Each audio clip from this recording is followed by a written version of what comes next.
Yeah. Okay, cool.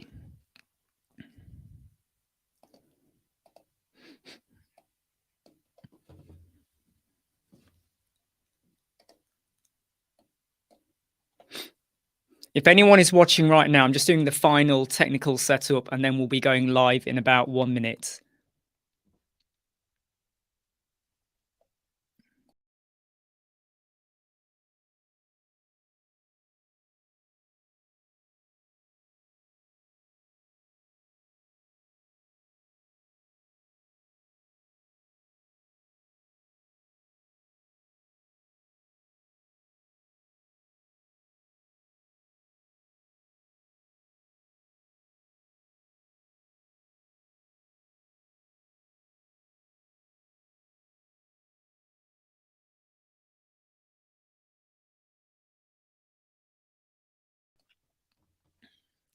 Hey everyone, how you doing? Imran, Web Squadron.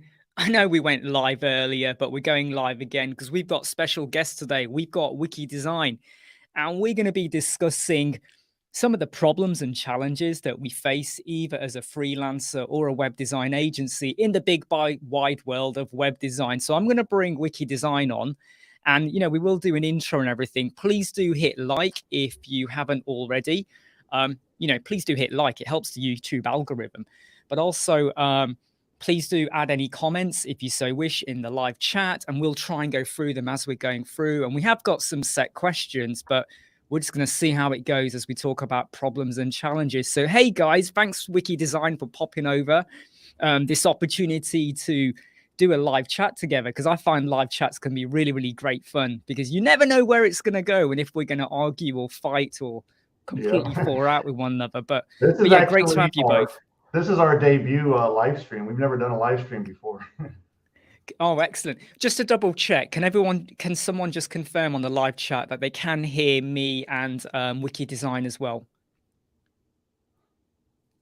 Somewhat, hopefully in a moment, someone's going to say, yep, they can hear. To be honest, if someone couldn't hear you, they would have told us already. So do you want to do a quick intro into who you both are, how you both met? No, what would tell us a bit more about what you get up to? You want to start? So I'm Barbara. This is Mark. We are a married couple. We run a web design agency called Wicky Design. We've been doing that for a little over 8 years now. And I handle the front end design, branding stuff. He handles the back end stuff, like the server management, all the technical stuff that I don't want to deal with. Yeah, so I do all the geeky stuff, like you said. I do the JavaScript and all that complicated stuff. But yeah, she does all the branding too. We also not only just do we work on websites, but we do branding as well. So that's something that she does 100% basically, because I'm not good at designing really. No, I think I've already mentioned in a previous conversation to them that I am so jealous, because I would love it if I had someone else in the house that I could either work with, even if we did different tasks in different areas.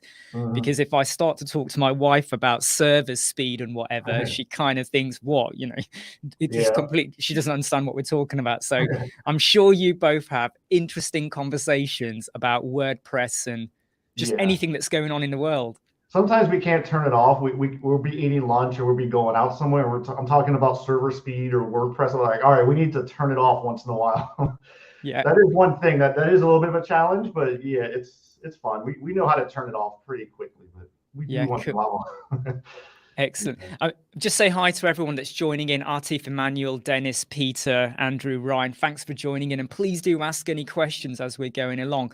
Before we get into the questions we set for the problem and challenges, do you find that you're both on the same page, or do you have differing views about either WordPress or Elementor or I don't know, plugins? Or do you find that, you kind of go, yeah, this is the optimization plugin I'm going to use, or, is it like, I'm going to use this for this project and I'm going to use this for another? Do you ever argue about that? No, I would say probably not. No. There are times where I do want to buy a plugin or something. I want to buy the lifetime because it's a special deal. And she's like, no, we don't need that right now. Just wait. I'm like, so we do run into that. I do like to buy plugins just to kind of have it my little toolbox if I need it. But honestly, I kind of let him figure out the best plugin to use. Usually what I say is I want to do this, find something that we can use that will make this work. And he is really good at doing all the research. And if it's a good plugin, he'll let me know and be like, this is what we're going to use and this is how to use it. Wow. No, I mean, yeah. I think that's, do you know what? I think sometimes I need a voice of reasoning to kind of stop me buying stuff as well. So I think sometimes having someone there, because we rush in, don't we? We go, oh, look, there's a really good deal. And then you sit back and go, do I really need like 1,000 licenses just for one website kind of thing? You know, you go, I'll pass the cost on to the client. Okay, what we'll do is we'll get onto the questions then. And, you know, we can expand on them a little bit. So obviously, as web design agency, we do sometimes run into the slight problem where we've agreed a contract or a specification with the client, like, you know, what they want, the number of pages, the types of images, you know, the content. And then as we're working on it, the client's expectation suddenly doesn't change, but they assumed we would be doing more for them. So it might be that we said, yeah, we're going to pull together the content and blah, blah, blah, and they're going to give us the words, etc. But when we're actually working on it, they suddenly kind of go, well, I thought you would do X, Y, Z for me. And it's a bit of a gray area, difficult to explain because it's so subjective. But do you ever find you run into that problem where you thought you were on the same page, you started working on it, and then suddenly midway through the project, the client starts to deviate, or they had a different interpretation of what they thought they were going to get? Sometimes. I would say, really. Yeah, we don't have that issue as much anymore because the main thing is we have a really good onboarding strategy, or, you know, how would you say it? Process. Yeah, I can think of the word. We have a really good process. And so the expectations are kind of set there. And we have like a free 15-minute call. So before we even, you know, start with a kickoff meeting or anything along those lines, we set the expectations up front. And Excellent. I would say early on, yeah, we did run into issues once in a while where that would happen. We'll be mid-project and they'll be like, oh, we thought we were going to get this. So definitely I would say in our contract, we state, you know, you're going to get this. If it goes out of that scope, that's like an hourly charge. So there are times where we are somewhere in the process and then it kind of turns into a little bit more than what they wanted or we wanted to work with, and we'll work hourly. Yeah, and we just let them know if they come up and with like some crazy idea that doesn't fall in the scope. We just let them know, and they either say yes, move forward, or no, I don't want to spend any more money. Yeah. Yeah, and I think that's really interesting that you said that, because we found that when we started off, you almost got into a bit of a trap where when you're first starting off and you want to get clients, you almost say yes to everything. And even though the client was a little bit not very clear on what they wanted, you kind of were like, let's just clinch the deal. Let's get them in and then we can work with them. And then not long after that, we suddenly realized, no, we got to have much more watertight specifications or agreements. Oh, yeah. And I completely agree with you that I keep saying to lots of people is don't just have like an exchange over email or messages over what the client wants. Try and get them onto a video call or face-to-face and really like, you know, gauge out exactly what they want or what you're going to do with them as well, so that when you do start, it's so clear. But unfortunately, I get a lot of messages coming to me on Facebook where they've agreed to do a project. It's now going downhill. And one of my first questions is, did you have a watertight contract or spec? No. Did you have a video call with them? No. It was all done via, so I'm not going to mention which, but it might be done by some, you know, third party, you know, website or whatever, where they were hired to do the work or whatever. And I go, well, there's your problem in a way. Yeah. So yeah. And obviously you're saying you don't have that problem now, but whenever you have, or you don't have it as much, but whenever you do sometimes say to a client, right, okay, you've deviated and we're now going to charge you per hour. Do you ever get that like shocking gasp, like, oh, how can you? How dare you? Not really. I think that we just stay firm with the boundaries, and it's like, this is what we agreed to, and if you want this, we're happy to do it, but this is how much it's going to cost. And a lot of times they'll just say, yeah, we do need this. I think too, a lot of what has changed for us where we don't get these problems is we started really recommending what we think is best versus having the client kind of try to figure out their website. We do that portion. We build the strategy because we're the experts. And I think if you establish yourself as an expert, that really helps guide the process along, so you're not doing all of these extra things. Because at the end of the day, a lot of people don't really know what they want. Yeah. And that's where they're hiring you. You They're gotta guide hiring them, yeah. you as the expert to help them through the process. So you in turn have to be that expert for them and tell them, this is what I think is best, and then have a discussion and you come to an agreement. Yeah. And sometimes one of the analogies I tend to use when I'm explaining that to people is I say, if you imagine any business out there hires a consultant, the consultant who comes in ain't going to solve the world or sort out your problem, but they might be there to either help you get along or even point out, well, this is the bottleneck or the showstopper that is stopping you get to the finish line sometimes, because you need that fresh pair of eyes. And we are the ones there. And again, sorry to deviate, but sometimes people, they're showing off a website that I'm reviewing for them. And I say, this looks really bad. And they go, yeah, but the client wanted it. And I then challenge them and say, did you actually say to the client that the call to action button is in the wrong place? Or, you know, it's all cramped up. And they often say, no, we just went with it. And I go, but that's what we're here for. We're here to make it look good.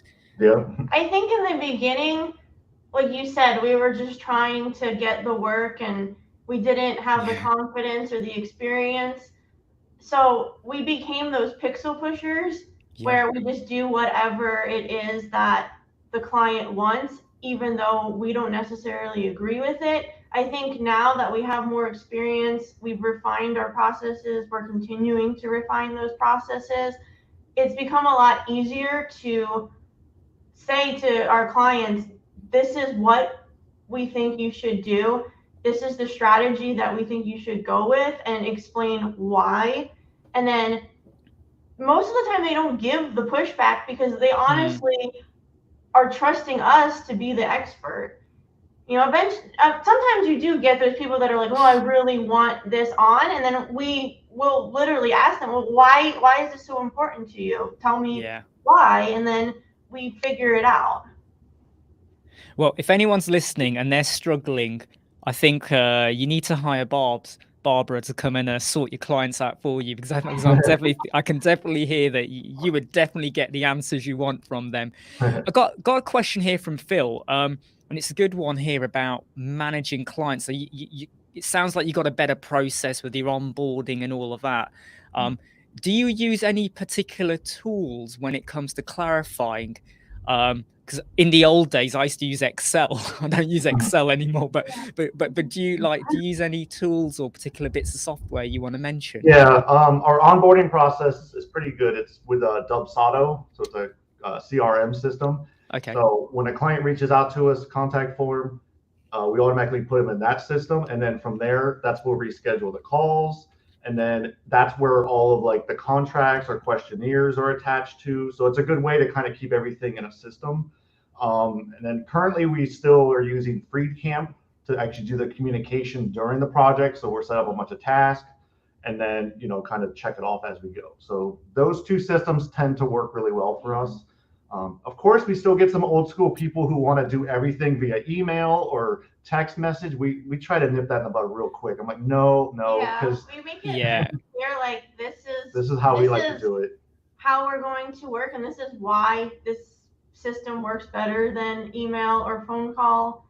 And most people appreciate it because everybody gets 100 emails a day, and you don't want to have to go sort through everything. Yeah. I mean, I get really mad when I start to get images coming through on WhatsApp. It drives me mad. Yeah, we don't use any of that stuff. No, it really drives me mad. I mean, I've started using Aterim a lot more once I was introduced into it. And I'm obviously going to recommend it because I'm biased because I use it. But it's if you use it for free, I found it helps me and our partner to manage our tasks quite a lot, especially with collaborating with the client as well. Because I tell you what, when you have different people, you know, when you have stuff coming through on email and, you know, bits and pieces here and there, it really gets messy when you try and manage. No, that's excellent. Yeah. George uses Atrium as well. Yeah, okay, I've heard you talk about it, and I know the developer. What's his name? Vito, I think. Vito, yeah. I've seen him. Yeah, it looks like a good product. Yeah, I want to check. Yeah, I am actually going to be doing more videos on it as I explore deeper into can it really work and make our lives so much easier. But yeah, you can get it for free, a bit like Microsoft Excel, but we won't mention that over here, kind of thing. We'll move on to question 2 then, which is like, you know, so you might be working on the project and, you know, everything seems to be either going really smoothly and then suddenly you hit like a blocker and everything slows up, or from the get-go, the client is almost like, yeah, I want to get this website done. I want to get it moving, you know, and things just slow down. And it's not because they don't want to get the website done, but it's either because you're waiting on them to get you stuff, or they're just really slow at signing off. You know, do you find that problem hit you ever, or? Yes. Yeah, even with as good as our processes is, we still have that issue to this day. We're trying to work on it every time we get a new project. We're like, okay, what can we, you know, do to improve from the last time? And yeah, you're right. Some clients are just slower. Some people are just a lot slower to get the content to us. So it's something that I think every agency probably suffers from, is just you can't speed up their process. You know, if they don't want to give it to you, they don't want to give it to you. But we're trying. Yeah, I mean, it's worked most of the time in where now when I start to agree with someone that we're going to work on their project, I will kind of like, you know, get the diary out and I go, okay, as long as you get us your stuff by XY date, we'll make a start. And this is a 2-week project or whatever. Yeah. And we will close on this day. And then I give them like the milestones that we're working to. And when I say to them that, look, if there is a delay, you know, based on you, we can shift a day or 2. But if there's a longer delay, then there's another charge. And it has worked with some clients. But then there are some where, like, I don't know, sometimes I hate having to then approach them and say, right, there's now an extra charge, you know, kind of things. You feel like you're going to irritate them a little bit. I think that's something that we are actually talking about implementing, like a late charge, because a lot of times we'll get people that just simply won't respond for months, even though we attempted several times. So that really throws everything off. It was like 6 months down the road, they decide they're ready again. We've already moved on to, like, you know, several other projects that we could be working on. So that's something that I think is going to be a change that we're going to make pretty soon, where we have like a reinstatement fee. Okay. I would also add, it's been a little bit hard to navigate, honestly, this part of the business the past couple of years because of COVID and all the crap going on. You don't really know what's going on with people in their businesses, or people got sick. So we've been very much like, it's okay, it's fine, you know, everything's cool. Like we actually have a project that's been going on for almost a year. The guy just kind of appeared. I was like, we don't know if the business shut down. But he did reach out when we were on vacation, of course. The minute we go on vacation, he reached out. Yeah, that's when they do. No. It's a weird thing because, like you said, a lot of times they'll be very eager in the beginning and they're like responding to everything within like hours. And then all of a sudden you just hear nothing for like a month. And like, what happened? Did somebody get COVID? Did something happen? Like, what's going on? You get all these crazy thoughts in your head now because of everything that happened with the pandemic. Yeah, I mean, I'm just going to touch on a couple of things that some people have mentioned there, and it kind of leads into something I was going to say, which was about the way I like to approach it is that I like to have 50% paid at the front, and I'm sharing a lot of pricing strategies now. When I'm pricing up a project, there's always a risk that the project's going to go downhill and you and the client are going to fall out and the job just dies a death. And I tend to make sure that if by the point I've done the homepage and their setup and all of that, if because they've paid their 50% up front and I'm now either waiting on them to continue or I don't know, we're just waiting and the job is now dragging, I don't get too upset, because as far as I was concerned, that 50% they paid was like what I really wanted for the project. And the other 50%, I don't want to call it gravy, but that's the added bonus bit that now comes in with, now we're on the finishing line to do the rest of the pages and get the job done. Do you implement any kind of, I mean, by the way, you don't have to answer this question, but do you have any like pricing strategies for like, because there's always a chance that if the job is going so slow, it's just like, what are we doing? What are we waiting for? Well, you're not really wasting time because you'll work on other stuff. But do you kind of work in like the 50-50 approach, or do you have installment payments or stuff like that? Yeah, we have both options. The majority of clients, we do just like you did, 50% up front, and then 50% when we're done, we hand off the website. So we did introduce a 6-month payment plan to help people during, the past couple of years. So not that many people choose that option. I think a lot of people just want to kind of get started. But we always get a deposit before we do no matter any what. work, because of what you said. Yeah.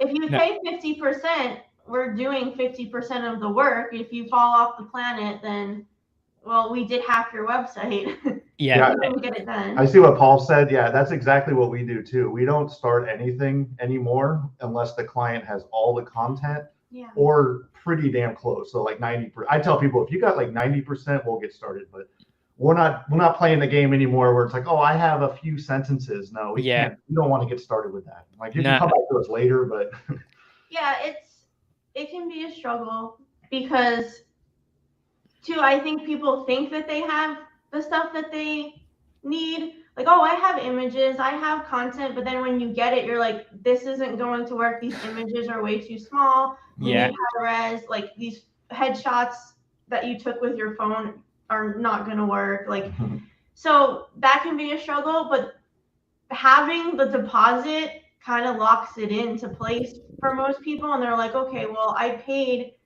half up front, so I need to get it together. And usually they're pretty good about it. Yeah, absolutely. And a question from Francisco here, and I'll answer it from my side, and then you can come with yours. In that, do we offer yearly web maintenance contracts? So yeah, we do have care packages, but often they are very minimal in terms of the changes we'll make, like 3 minor changes. So it might be change an image or change a bit of a headline or whatever like that. Everything else after that, I wouldn't say I charge Birdie per hour. It's more like, what is the task? So is it like change the structure of a page? Is it a completely new page or something like that?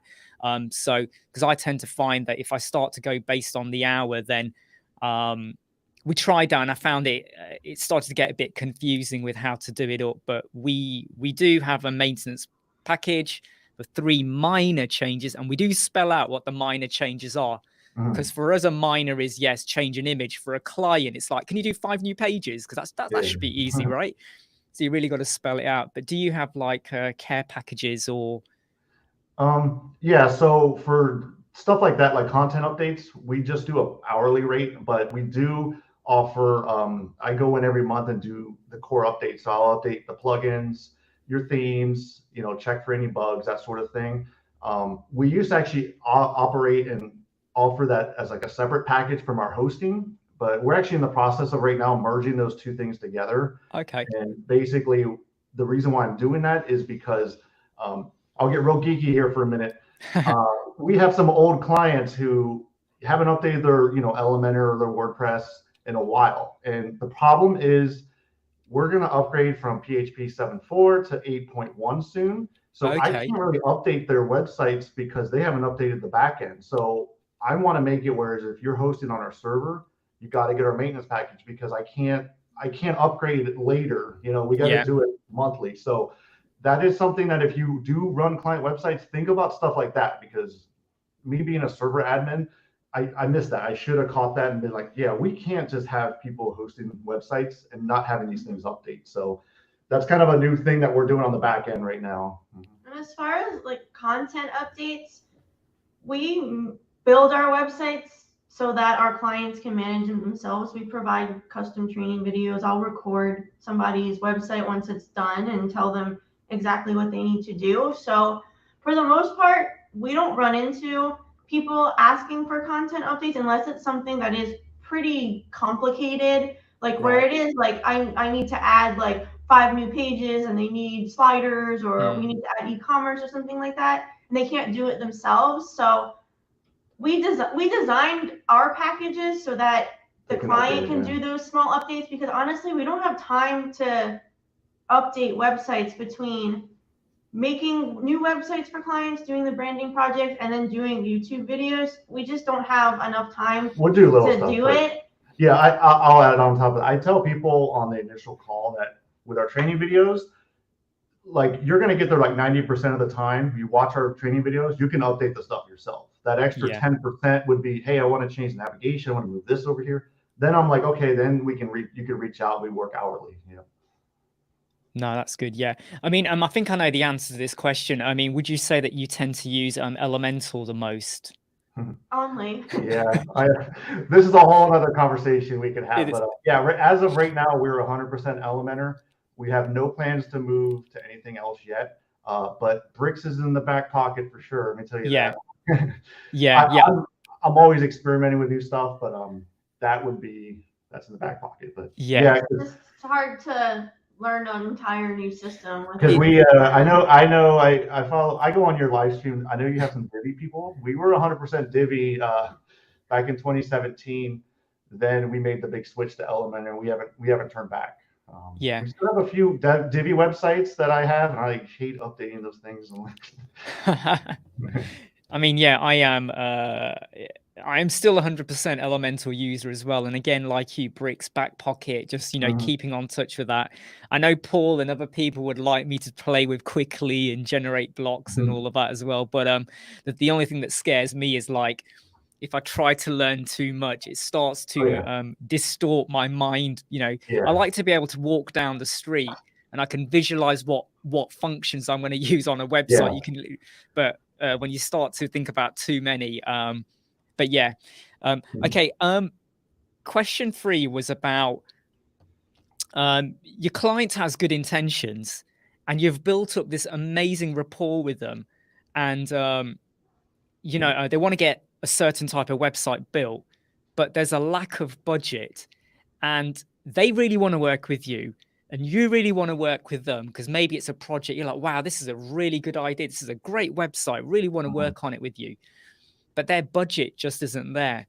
And obviously, talking about negotiating prices, that's a different conversation a little bit. But do you ever find do you ever find yourself like staring at a wall and going, I really want to work with them. I really want to, but I can't work with them because the budget just isn't there. Do you ever find yourself at that crossroad?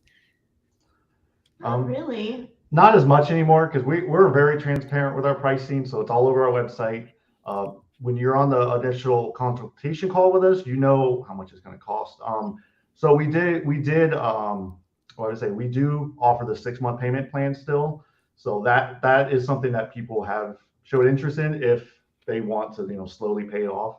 What would you say? A few times you can sometimes there are projects that sound cool, but I think a lot of people maybe don't realize like everything that is going to go into like whatever huge application they want to build. Like they think it's easy because they're marketed, with like Squarespace, it's so easy, and Wix, it's like we can do it ourselves, but the things that they're asking for are very complicated. Yeah. So it's just like a lot of education. And we usually get that like right out of the way up front. Like when you go to our website, you know how much the starting price is. And if it's more complicated than that, we're very transparent on the phone as to like, this is going to cost extra to do this. We're going to need to purchase plugins, or we're going to need to spend extra time to do whatever it is that you need to do. So most of the time people understand the price, and if they can't afford it, they can't afford it, and that's okay. They don't have to work with us. Yeah, and that's something I'm quite vocal about as well. And I know a lot of people don't agree with me on this, in that I always say put your prices on. And even if you can't be very specific, you can at least say basic website from. So they know Yeah. that you will not be going below that price. This is the Yeah. baseline, and then it goes up. Because we in the early days used to get those kind of conversations, and then now, you know, I almost try and not I try and remind whoever I'm speaking to on the phone or a video call within the first couple of minutes, by the way, our websites start from. And if I can gauge that they're just not liking that, I kind of go, well, this is cool, really worth it. And how much time do you want to spend talking about it? But we don't have that problem that much anymore either. Yeah, it's just, I just wanted to double check. But it's good to see that you've got the right strategy in mind there. Yeah. I would say that we say no to a lot of people that do come to us, that it might not even be a good fit. Like sometimes I actually turned someone away yesterday. It's just, they wanted too much customization. I was like, it's not a good fit for us right now. I'm like, yeah, not every project that comes through as a lead is something that we necessarily want to work on. So yeah, I would say this is kind of an odd thing, but I would say one thing that people, I think we're at this point now where people are using us in a lot of cases to gain information to then set up like an RFP. So we've been on calls recently where I'm like, oh, this was all just fishing for information. So we try to avoid that too, but even with our processes, they still get through once in a while. Yeah, I mean, those emails weren't from me, by the way, but this is quite interesting because it's something I mentioned on my live chat yesterday. In the last 7 days, I've had quite a lot of emails and stuff coming through where people, I feel like they're posing as clients. They're almost giving you a bit of a spec without any of major details. And they're going, so how much would it cost for this? What tools would you use? How would you set it up? And I kind of just go, I just go, use WordPress or whatever and whatever like that. But I have found, I have suspected a bit of phishing as well going on there. But yeah. So Paul mentioned something there, and it comes back to something you guys mentioned as well, in where the early days, we would take on any project that came through the door, whether you really wanted to work on it or not, because you wanted to get the exposure and the experience. And I'm very much a case of where we had a project come through about 4 or 5 days ago, and the spec was very complex. It's not that it wasn't doable, but if I'm really honest, it was out of my comfort zone. And I was like, I feel like I'm going to have to spend hours and hours watching videos, reading books, learning and trying to solve it. And I don't want to lead the client. I don't want to promise the client, we'll do this for you. And then I worry, because I do say to a lot of our followers and live chats that I prefer to go to sleep at night where I'm not having a sleepless night, because we've all been there, haven't we, when we start off and you're like, oh my God, we've got to deliver. They've paid a deposit. We promised them we would get it done and we don't know what to do. So definitely say no if you can't do it. Yeah, or you don't want to do it.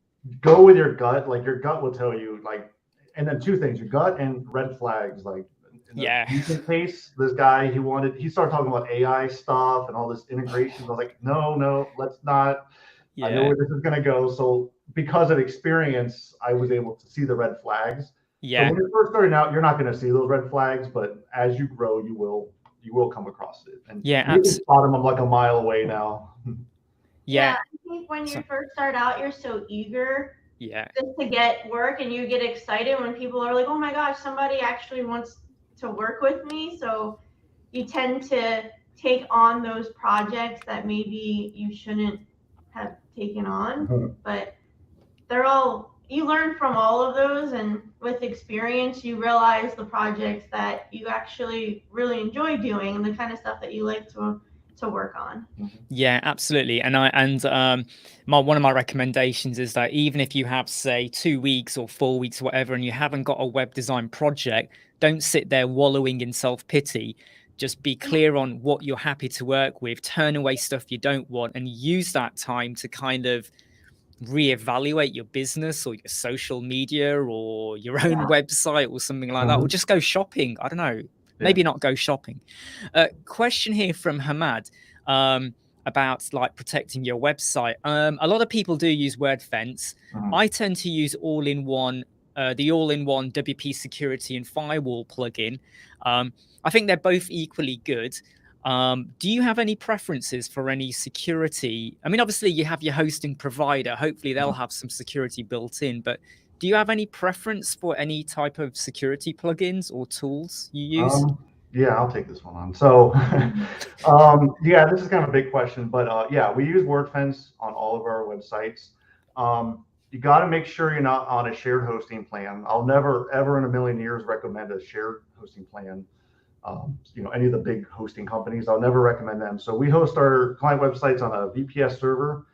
And my recommendation is if you're going to be managing client websites, you got to become a server admin. You got to know how your server works. This kind of blows my mind how a lot of people in this industry are very clueless on that part of the industry, where it's like you got to know how your server works, the ins and outs of it. So I've been doing server admin for almost 20 years, over 20 years now. So it's me being a hawk. Like I get alerts on my phone if there's a spike in resources.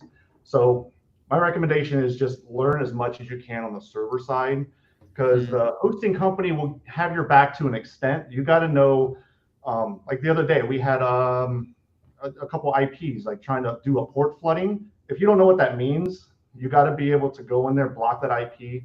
So I'm a nerd when it comes to that part. And she glazes her eyes over. She's like, I don't know what you're talking about, but we'll be out at a festival or something like, oh, we just got under the port flood or something. But yeah, he's always looking at it and trying, something. I'm like, I don't know what you're talking about, but I'm glad that you are monitoring this because it sounds important. I would say if you want to really, like I said, if you're if you're managing client websites, you got to understand how servers work, because when you go to the hosting companies like a WP Engine, there's like a fake sense of security there. I can't recommend places like that at all. Yeah, well, I definitely think no promises here from anyone, but I definitely think Mark should do a video on this. Any tips you can pass on to everyone? I'm sure people would love to see that. It's a whole other geeky world that most people don't. Oh, well, if it's a 12-hour video, go for it. We'll still watch it. We don't mind. We'll keep watching it.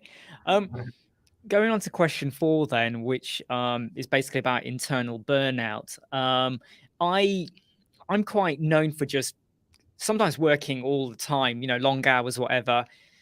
It's not that I don't mind. Some people say to me, oh, you're always working, you're always doing something. And I often say, yeah, but I actually enjoy it. I quite like it. Like, I don't mind doing the live chats. I don't mind recording a video. I hate editing.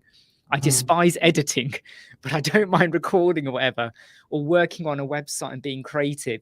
But have you ever got to a point where you're feeling, oh, we really need a break from this? Or, I mean, and in some ways, because there's 2 of you, but you have your different areas of specialism, do you ever find individually or collectively you start to feel any burnout or just overload of pressure from clients or expectations?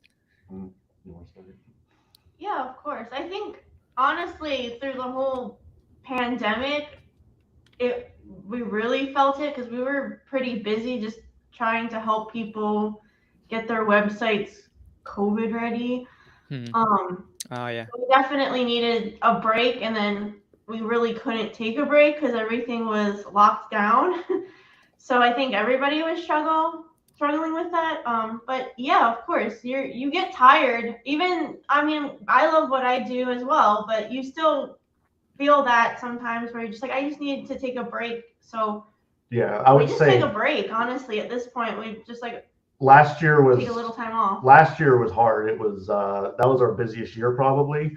And then the beginning of this year, we sat down and we're like, all right, let's really focus on our mental health a lot more. Let's actually focus.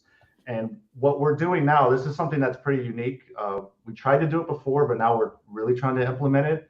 Every Friday, we try to take that day off of client work and just focus on our website 100%. So that would be, update our portfolio, make some YouTube videos. So we try to at least take Friday off. And then now we're trying to introduce and take Mondays off as well from client work. Oh, did he disappear? I'm still here. Look. Oh, no, I just saw it. Yeah, sorry. So that's a new thing that we're trying to do is Mondays, try not to focus on client work as much. So we're literally trying to just run our business, Tuesday, Wednesday, Thursday? Yeah, that's why we do client work. And then Monday and Friday, we try to focus on our business, like editing videos or shooting videos or doing accounting stuff or whatever it needs to be done that we just haven't gotten to. Because otherwise, you'll go weeks without doing these things, and they're pretty important.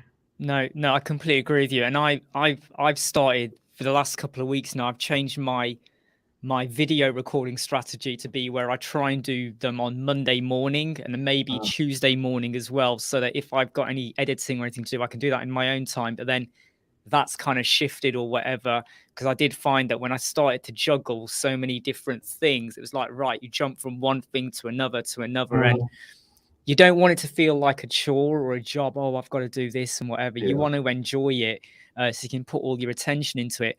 There was a question that came here from Hamad, and it was about using WordPress as an e-commerce, obviously Woocommerce. I mean, I don't mind that, and even though I don't mind playing around with HTML and CSS, I am not a JavaScripter. JavaScript just scares the life. I don't mind pinching a code snippet and using it if it's pre-built, but I'm happy and content with using WooCommerce and solutions like that, because I know what I'm doing with it and it works in a way. There's a love-hate relationship, of course. Yeah, I have a lot of opinions about WooCommerce. Oh, go on. Go for it. I mean, I think it's great and it can do anything that you want, which is nice. Not every e-commerce platform can do it. I hate the interface. I think it's way too hard for the average person that doesn't know how to code or develop a website to use. And that's my big struggle with it, is just educating our clients on, like, this is what you have to do. And yeah, I know that this interface sucks, but like, I can't do anything about it. Like, because a lot of times they come back and they're like, well, why can't I do this? Like, why is this so difficult? And it's just like, it's just the way it is. Like, I can't make it better because there's nothing I can do to make it better. Like, I try to make it as easy as possible, but there's still a lot of things that I feel like they should just include. Oh, they don't. Like, everything's an add-on, everything you have to pay for, and that really frustrates me. I remember on your live streams you talked about that would be nice if there was one package you can get. Plugins. That would be perfect. Yeah. So I do often rant about this, and I've approached WooCommerce and the automatic people, and they've never ever replied to me. They're not going to. No, so that's like another problem with the WooCommerce platform, in my opinion, is it's backed by automatic, and you have a lot of opinions about automatic, but no, I don't like the automatic business model with what they do with WordPress.com, which unfortunately too many people think that's what they should be using rather than the org, and they get trapped in that. But I'll say it again here because Mark knows about it, in that I don't understand why WooCommerce, they have the free version. I mean, I agree the interface isn't great with all the questions and stuff they do in there, but why can't they have a WooCommerce Pro? I know a lot of my clients would happily pay $199 per year or whatever they have to if they got every single add-on. The fact that you have to pay like $199 just for, like, I don't know what, the subscription add-on, it's just it feels just ludicrous. It just does not make sense. Yeah, and I feel like they're already paying that, because by the time you get the store that you want, you have to add on plugins. So they're already paying probably more than that, depending on how complicated the store is. So it would be nice if they just had a solution that's like, this is how much it costs every year, and you get all of these things, and it's easy to configure. It doesn't take forever. You don't have to have a master's degree in coding to learn it. No. That's the thing that drives me nuts about it. But at the end of the day, I do think that it is the best just because you can do all of those things. Yeah. Whereas like a Shopify, you're limited to what Shopify offers. Yeah, absolutely. I mean, I am interested in, I am looking forward to seeing how Shortcut develops from Adam. At the moment, it's mainly just for virtual or downloadable products, but I am intrigued and hoping that if this can become better and grow to the point Yeah. where we can now have tangible products, Yeah. that it's might becoming, work. Yeah. It's becoming more like headless. I know that's like a big term now. That's kind of what that is. It's more going that route where it's like, let's not really use WordPress and WooCommerce, but still be on WordPress. So yeah, I'm definitely keeping an eye. That's a great tool he's got going on. I'm going to check it out for sure. Yeah. Because there's not any other alternatives on WordPress really. There's I know some other people, what's it called, North. There's some other ones that are kind of experimenting, but Automatic has those deep pockets. They can flood that market and just take over. It's absolutely. And I think that if you are setting up a shop for a client, you want to make sure that you're putting like the most robust solution in place. And that's why at the moment, my default is I won't even dare look at anything that isn't not WooCommerce, because it just works. However, it would be great if Shortcut or some other solution came up and kind of did the job for us. Question 5 was about inefficient processes. Now, I think you're probably not going to have that problem, because it does sound like you're sort of already developing and getting things to be a steady ship. But do you ever find, though, that there were or still are any methodologies or the way you operate or work together or individually where the process is not smooth? And I'm not, and I don't want to say you sit there arguing with one another, but do you ever feel like there's any processes you still feel like you need to tighten up or improve on? Yeah. We are doing a major thing right now. Yeah. Okay. It's funny that you asked that, because we actually had a big discussion like a couple of days ago. We're always trying to get better, and I think we've had a couple of projects in the past where there were like a few issues with just delays and things like that. So we're trying to make it easier for everyone. So we're actually refining a lot of not necessarily the process, just like making it crystal clear exactly what we expect from the client and at what time, and giving more instructions and just making it a better process overall. And I think that's something that is really good to examine, because you kind of get stuck in a rut and you get used to doing things a certain way, and there's potential that it can be better. So we're in that mode right now where we're trying to work on ways to make the processes better and just make everything more efficient. Yeah, the main thing is our branding package. We haven't touched that in years, honestly. So web design and e-commerce, those are our two big, services we offer, but branding's pretty big as well. We never touched those processes again. It's been years. So she's like, why are we doing it this way? Because we have run into challenges recently. Like a quick example was we would give the client 3 logo, when we're doing our branding, 3 logo examples, and then go off of that. We were like, why are we doing it like this? That seems like such an old school way of doing things. Now we're going to refine it where our questionnaire is much more in depth, and you get one choice and we go off of that. Like, because we weren't guiding it's more of like a guiding process, more of like establishing us as the expert in the field, and really helping people understand like why we're doing things and why we think this is the best course of action. So we've been working a lot recently on refining those processes, like writing scripts out, writing our templates out for our projects, and just making it a better experience. I would definitely wanted to add, this is a good thing. If you're not refining your processes often, you're going to not grow. And every year, we say at least once a year, we got to change things up on the back end. But if you could do it even more often, but if you could just stick to at least once a year, readdress everything that happened the past year, refine it. It will help a lot. Yeah, I think that is a really, if I could give one business tip, it's to really just like take a look at what is happening and see if there are ways to improve upon it. If you're not looking back on your previous work and kind of honestly cringing, then that means that you're not getting any better. So there's projects, you know, from 3 years ago when I look at it, I'm like, this is not the way I would have done it back then.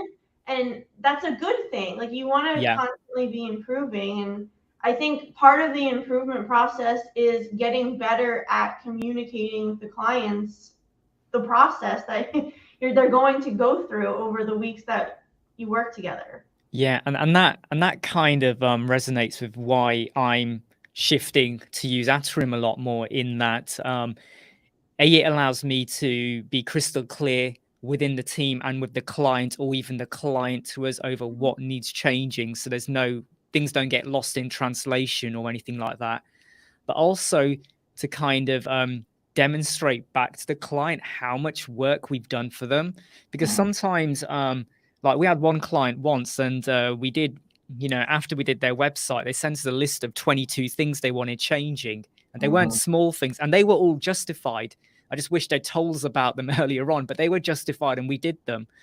And when you get to the end of it, you can almost you get this sense like they don't understand how much time you spent and all the stuff you did. So if anyone hasn't used it, the great thing about Atrium is it keeps a record of every change you've made and how long you spent, or you know, how long what you did for them. So if you're ever having to go back to prove to a client, look, we've done all this for you.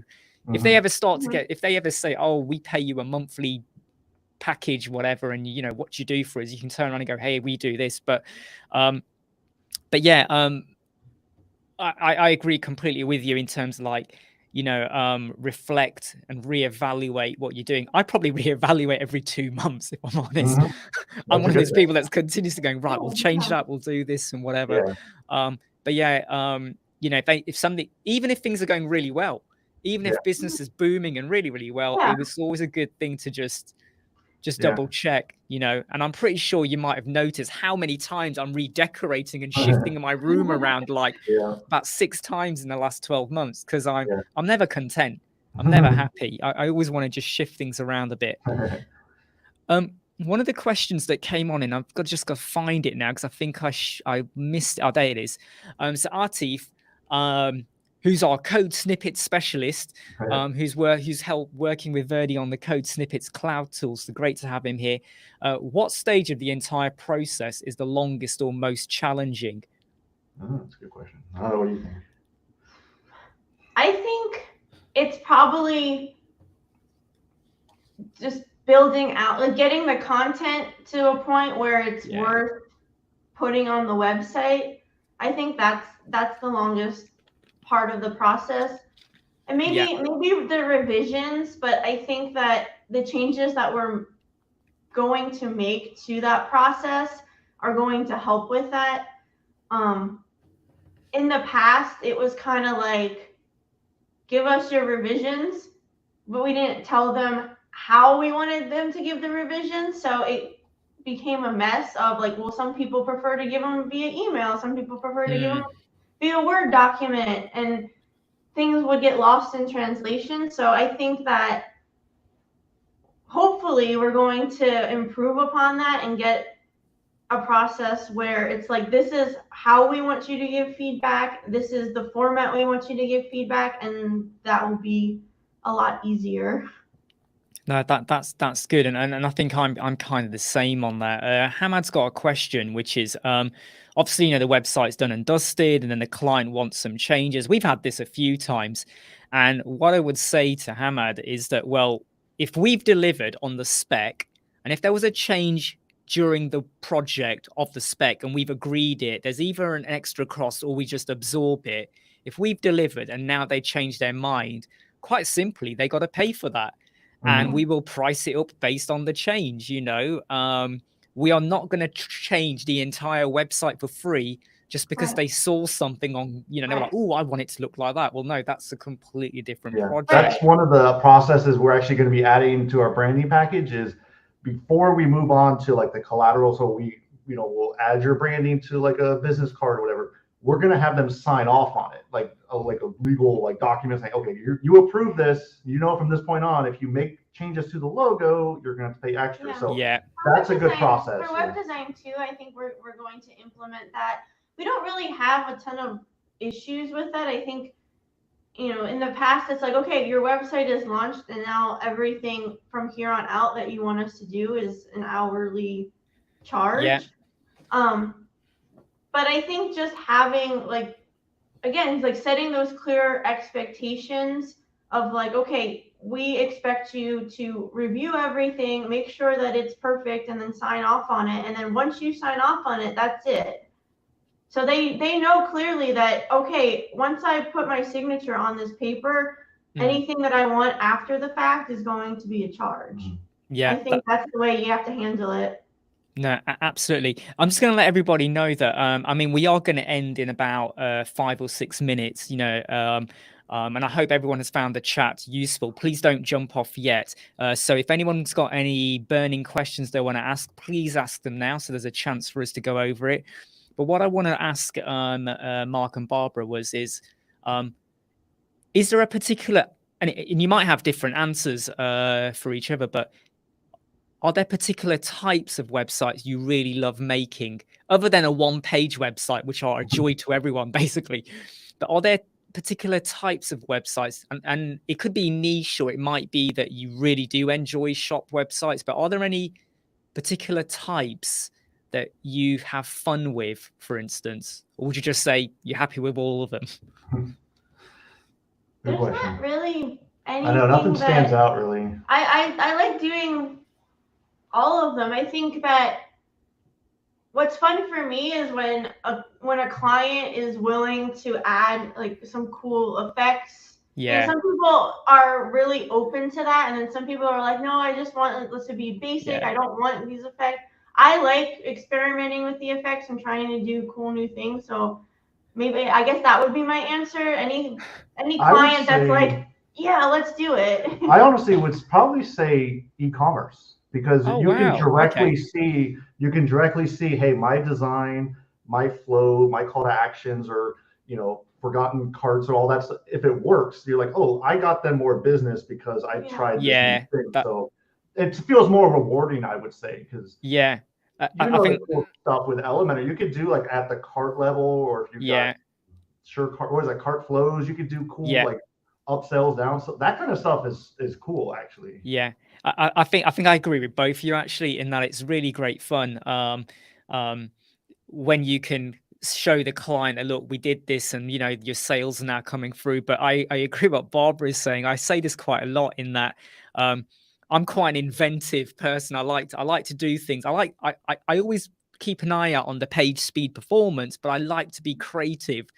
And sometimes when you're just doing websites which are just, image, text, it just gets a little bit like, oh, I really want to just do something a little bit more. And if the most they'll ever do with creativity is a shape divider, I kind of go, oh, is that it? Is that all we're going to do? Can't we do a bit more? That's why I'm really excited about that tool I just made a video on called Motion Page, where it's a visual way to do like GSAP animations. So it's kind of like bringing back Flash, but more current. I was like, I'm having fun with doing stuff again. So I plan to make a lot of videos around it. I don't know if people are interested in them, but no, I think that it's actually an area I've been meaning to look at, but I just struggle to block out that time to do it. So I think if there's anything out there that says, hey, you can have like GSAP type of like stuff on your website, I think a lot of people would go for that, because at the moment, we keep being told is, if you really want to do funky stuff, you're going to have to get dirty with JavaScript and loads of bits of code and stuff like that. So if there's any way to do it,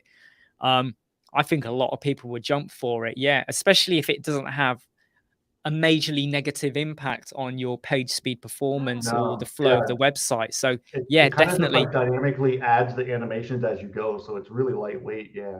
Cool. Okay. We haven't got any burning questions coming in at the moment. So if anyone wants to ask, please do ask them. But I mean, it's been great. I hope we can do another live chat soon. Hopefully, maybe when you've changed your processes, or maybe if we find a way to get hold of every Woocommerce add-on for totally free, or I don't know. And by the way, I do want to let anyone who's watching here, if anyone can write code snippets that add on the Woocommerce subscription without having to get it, please, share it, let everybody know. Go over to Code Snippets Cloud and let everyone know about it. Just a question here though from Francisco before we end up. Why did you move away from Divi? Oh boy, well, I don't even know how to start on this one. Go on, go for it. Honestly, it's the interface. I mean, it's still not a good interface. The main reason, honestly, is it wasn't as developer friendly as Elementor was at the time, and still isn't. And we couldn't do all the stuff that we wanted to do without installing a ton of plugins, and that's really a big thing for us. Is we try to use things where we don't have to put in a ton of add-ons. And with Elementor, you have a lot of stuff built in already, like the pop-ups and the integrations for things like MailChimp or Adobe fonts. Like all that stuff is already built in. So we were able to do more with less. Another really big one is it was harder to train our clients on how to use it. So when we make our training videos, we found Elementor was much easier to train someone. I mean, this is why we won't even entertain the thought of like using Gutenberg or anything like right now, because if we try to explain to a client, hey, this is how you update it, and then you talk about full site editing and patterns and all this honestly crap, they would be like, what are we doing? So yeah, it's a lot easier to show somebody like, okay, you literally just click here and then this is where you edit. Like your editing options will come up, and so far, I mean, we've been using Elementor for a really long time, and we haven't really run into issues where people can't figure out how to do something. So it was happening so much with Divi, and I honestly think it's because the platform is just not as solid. It's kind of buggy in some instances, so people were struggling with it. So it's really more we just wanted to be able to offer more to our clients. No, totally get you. This is going to be the last question though from Andrew. In terms of pre-qualifying clients, you know, do you have like a selection form or a questionnaire or something? I actually, for me, the way I like to pre-qualify clients is normally with a video call, because I really feel like I mean, obviously due to geography, I don't always have a face-to-face with them, but I feel like I can get so much more over, are we going to get on? Are we on the same page? Are they even listening to what I say? You know, are they taking, do they get it? Do I get that vibe that, we can work together? Do you have like, I mean, obviously, we have questionnaire and forms that we want to fill in when we get to that stage, but do you have anything else, like about pre-qualifying clients? We have an intro packet that we give to all of any lead that comes in that we think would be a good fit. Like they'll explain their project a little bit in just the contact form that they fill out. And then we send them our intro packet. We ask them to read that, and then we have a call. And kind of like you, we figure it out after the call. And then we, after the call, we have our official like questionnaire. And honestly, sometimes people just stop there. They see the questionnaire and they're not really serious. So the questionnaire is kind of like the last straw. It's like, okay, are you really serious? Because if not, if you don't fill it out, we don't go to the kickoff meeting and kind of go from there. So I would say it could stop at the questionnaire. Someone could have a great phone call. We send the questionnaire and then they fall apart. And so that's a good way to kind of qualify it. It's like, Okay, so someone called Cyan's Design has said they want to ask a question. Now, I don't know if they're going to have enough time to ask, so I've said to them, go for it. If they ask it, we'll do it here. But do you want to kind of like, in terms of closing off, in case they do ask a question, how can people find you, get in touch with you? Where do you live? What's your phone? No, not what's your phone. But how can people find you or, get in touch with you? What do you say? I mean, our website, wickydesign.com, of course.